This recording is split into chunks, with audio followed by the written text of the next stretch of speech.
All right, gods of BookTube, you have spoken and I have heard you. I have seen your signs, portents, and omens, and I shall obey your will. And today we will do a video on the 9 Princes in Amber.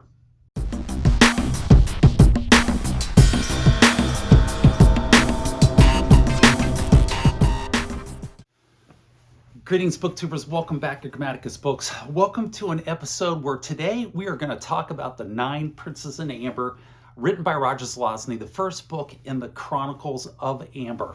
And the reason we're talking about this book here today is because over the last 2 weeks, I've just been inundated in my feed on YouTube, my homepage, with all kinds of Roger Zelazny videos on Chronicles of Amber, on Roger Zelazny, on the 9 Princes in Amber. Some of them were good, some of them were not so good. One of them was absolutely horrendous. And at the same time, I've been going out into bookstores and I've been finding Roger Zelazny books that I've been looking for, such as this one right here, The Dream Master, which has got a really good reputation on BookTube.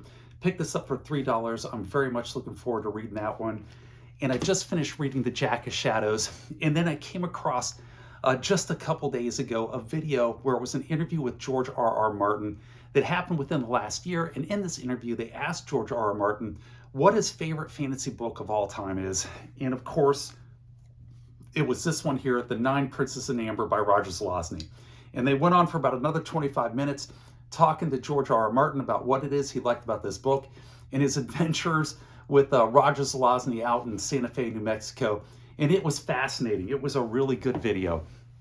But the straw that broke the camel's back, the particle that got shot into the nuclear core of this atomic weapon known as the Chronicles of Amber that pushed it into critical mass, happened on Tuesday when Tim over at Secret Fire Books hosted a podcast of 4 booktubers who spent an hour talking about the 9 Princes in Amber. And now, if you don't know, if you're not familiar with the YouTube channel Secret Fire Books, hosted by Tim over there, it's a fantastic channel. I highly recommend it. If you like this channel here, it's a lot of the same type of material. I'll link it down in the description below. I strongly urge you to go over and check it out and give it a look, give it a view. I think you'll really enjoy it. But Tim hosted this interview, this podcast talking about the 9 Princes in Amber, and Tim liked the book, but with some caveats. Another one of the booktubers liked the book, and then 2 of them disliked the book. And a lot of the discussion went into the critiques and criticisms of the 9 Princes of Amber, and they're valid criticisms. This is by no means a perfect book. It does have flaws, but it has so much going for it that is positive. It is so much of a fun joyride that it's one of my favorite books. It's one of my all-time favorite fantasy books, one of my favorite fantasy collections, the Amber Chronicles, and it is one of George R.R. Martin's as well. I'm in pretty good company there. So today we're going to talk about this book, and we're going to talk about what I like about this book and why I think it is such a good book and why I do recommend it. So what is The 9 Princes in Amber? What is this book? It was written in 1970, or I should say it was published in 1970 by Roger Zelazny. It is the opening book in the Amber Chronicles. And Amber is this high fantasy, epic high fantasy world where Amber is at the center of the universe, and it is the one and true world. And all other worlds, including Earth, are merely reflections or shadows of the one world Amber. And the king of Amber is Oberon, and Oberon has his 9 princes and his princesses, and they have the blood of Oberon flowing through their veins, which is known as the blood of Amber. And the blood of Amber turns them into demigods, virtual demigods with magical abilities, fantastic powers, and they're able to travel through the shadow realms to these shadow worlds such as Earth, and they can even create and manipulate these shadow realms to some extent. And at the start of this book, although you don't know it at the very beginning, you have to figure it out, Oberon has disappeared from Amber. He's gone. They don't know where he is, if he's been imprisoned by one of his sons or if he's been killed. And Ned has created a power vacuum. And now you have this Medici-like Machiavellian plot in order to usurp the throne or rise up to the throne and take control of it and become the head of the universe, the head of Amber, and control the universe from the throne of Amber. And you have all of these familiar relationships that are now vying, competing with each other, and trying to form these family alliances in order to take the throne of Amber.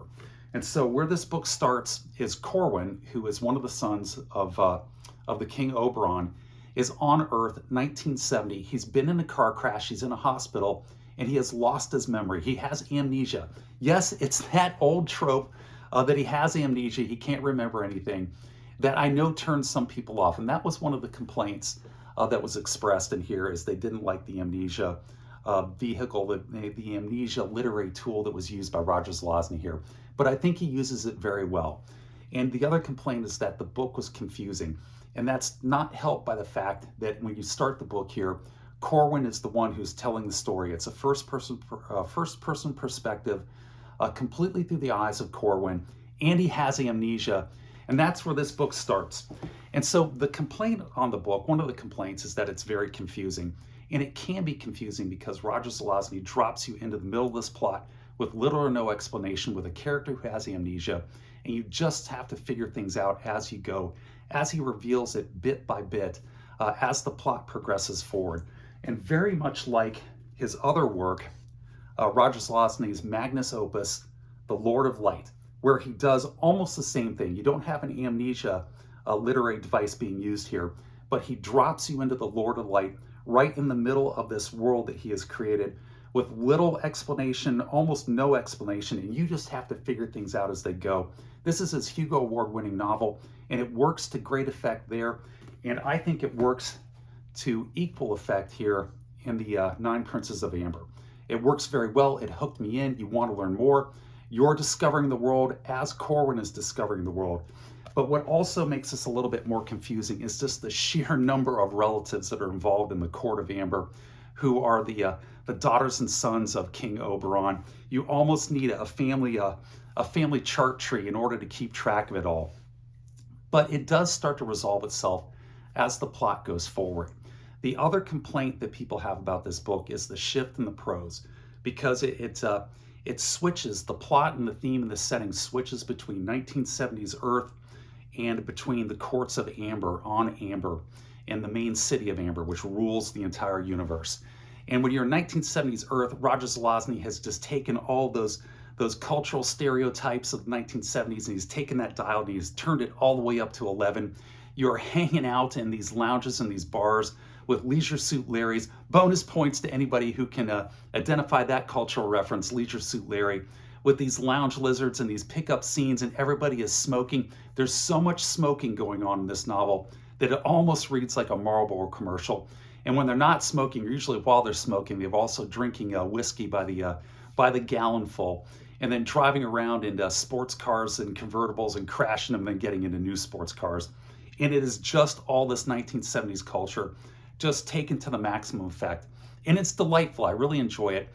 And so he uses those 1970s cultural references, that dialogue, that cutting edge dialogue from the 1970s, that hipster groovy dialogue with his characters when he's writing the prose when they're in the United States in the 1970s. A lot of this happens in New York City.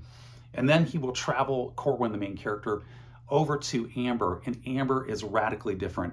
It's a huge juxtaposition between 1970s Earth and Amber, because Amber is operating on a Renaissance level, cultural level, where you have all these cultural stratifications. You have this aristocracy, and people speak like they would back in the Renaissance Europe, and you have all these cultural rules and regulations and norms that apply to the aristocracy within the realm of Amber.